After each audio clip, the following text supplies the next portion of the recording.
Top 3 გუნდი, რომელსაც გულშემატკივრობ. გულშემატკივრობით ატლეტიკ ბილბაო, რა თქმა უნდა, ჩვენი უნდა ჩავთოთ ქართული დინამო, ეს მოყვება.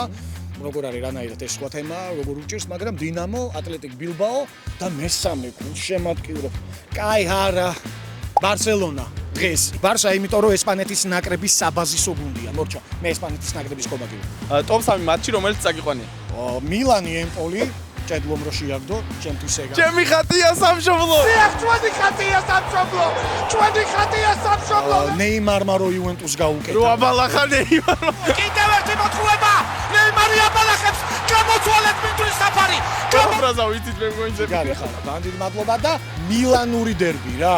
აი 2-2 დასრულდა, იკარდის დუბლი იყო, მახსოვს, ძალიან მაგარი თამაში იყო რა. აი მილანური დერბის გამოვყოფდი, აი მე რო სერია მიმყავდა მაშინდაც. Top 3 სტადიონი სადაც ნამყოფი ხარ. სადაც ვარ ნამყოფი, ეს არის კამპ ნოუ, ისტორიული კუთხით არტემიო ფრანკი. მიუხედავად იმისა, რომ არქიტექტურა შეიძლება არ გაოცდეთ და ქუჩაში ისე გაიაროთ, რომ ვერ ჩიამჩი არტემიო ფრანკის სერიას მუღამები და რა თქმა უნდა, მარადონა არენა, ნეაპოლი. Top 3 ქართველი სპორტსმენი. აუ რა რთო. აქ მთელი ამბები ატყდა ადრე კინკლაძე რო თქვი და კიდევ უნდა გავიგეო. ჩემთვის ნიჭიერების თვალსაზრისით ვადასტურებ და არა თქვა ტიტულებით, მეგობრებო. გიორგი კინკლაძე კვარაცხელია თავისთავად, უკვე მამარდა.